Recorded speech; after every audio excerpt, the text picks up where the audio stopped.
C'est une véritable exception ce jeudi 17 octobre, premier jour de mission du Premier ministre Amadou Gon Coulibaly aux États-Unis. Le département d'État américain ouvre pour la première fois ses couloirs à une chaîne de télévision étrangère. Les consignes sont strictes. Pas de caméra dans la salle d'audience. Après une heure d'échange, le Premier ministre fait son apparition dans les allées du bâtiment. Petit conciliabule avec l'ambassadeur Mamadou Aïdara, puis de noter une grande sérénité du département d'État par rapport à l'avenir de notre pays, une grande confiance du département d'État par rapport à l'avenir de la Côte d'Ivoire, une assurance que les chiffres économiques de la Côte d'Ivoire sont parlants, mais aussi que l'avenir politique du pays donc est garanti. De quoi rassurer les investisseurs et bailleurs de fonds face au son de cloche alarmant sur la période électorale. En bonus, les États-Unis se font le relais de la bonne gestion de la question du travail des enfants dans la cacaoculture.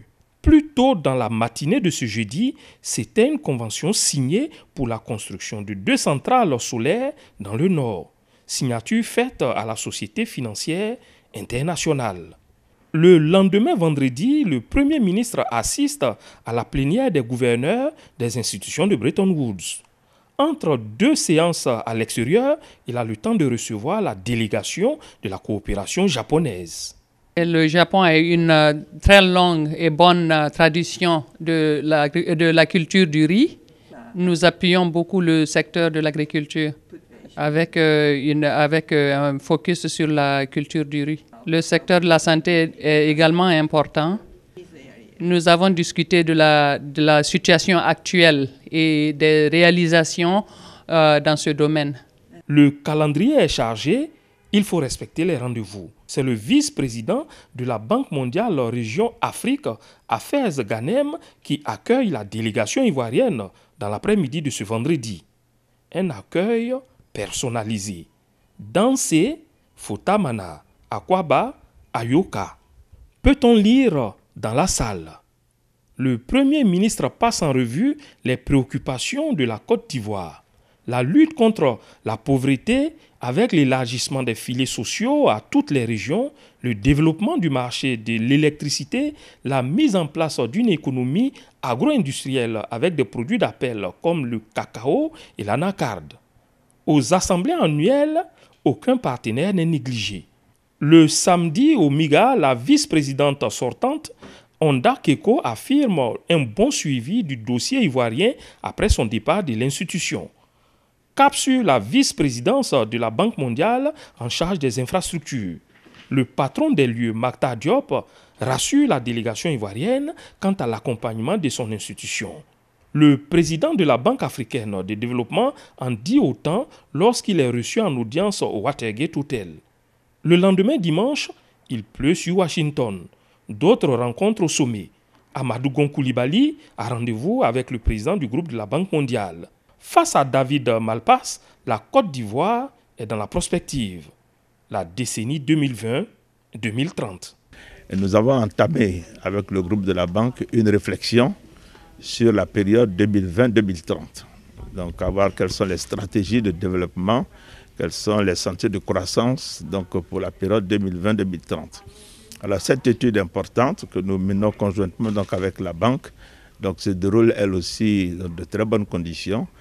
Elle allie les réflexions au niveau public, mais également donc, avec la SFI, les réflexions concernant le secteur privé.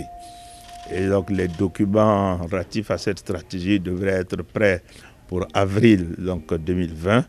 Et nous nous sommes réjouis donc, de l'avancée sur ces questions. Le calendrier n'est pas pour autant bouclé. Quelques heures après, la délégation ivoirienne est dans les locaux du Fonds monétaire international, FMI.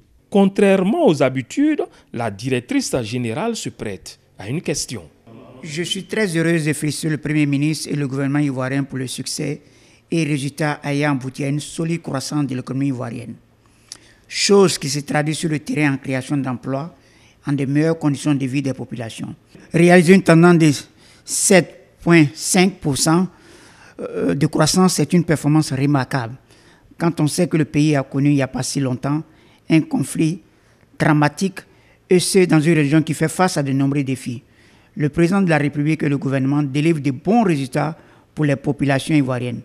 Et nous, au Fonds monétaire, nous sommes fiers de contribuer à ce succès. le Premier ministre boucle ainsi sa mission. Je repars donc de Washington sur cette idée que la Côte d'Ivoire inspire fondamentalement confiance, que le leadership du président de la République inspire fondamentalement confiance pour aujourd'hui et pour demain. Que, en ce qui concerne nos chiffres économiques, dans les projections qui sont faites par le Fonds monétaire, qui sont faites donc par la Banque mondiale, donc tous ces chiffres inspirent donc confiance. Et que les Ivoiriens donc, doivent à partir de là avoir confiance en l'avenir de leur pays, avoir confiance en eux-mêmes et savoir que nous sommes donc sur une bonne trajectoire, une trajectoire vertueuse. Sous cette pluie qui semble fertiliser davantage les rapports entre les partenaires au développement et la Côte d'Ivoire, Amadou Gon Coulibaly peut répondre à la question suivante. Êtes-vous satisfait de votre mission? Je dois le dire absolument. C'en est fini pour les assemblées annuelles du FMI et de la Banque mondiale 2019. Les institutions de Bretton Woods prennent rendez-vous avec les gouvernants et les économistes du monde en avril 2020 pour les assemblées de printemps. Mais dans l'immédiat, Amadou Gon Coulibaly, lui, a rendez-vous dès ce jeudi avec les populations du Tonkpi.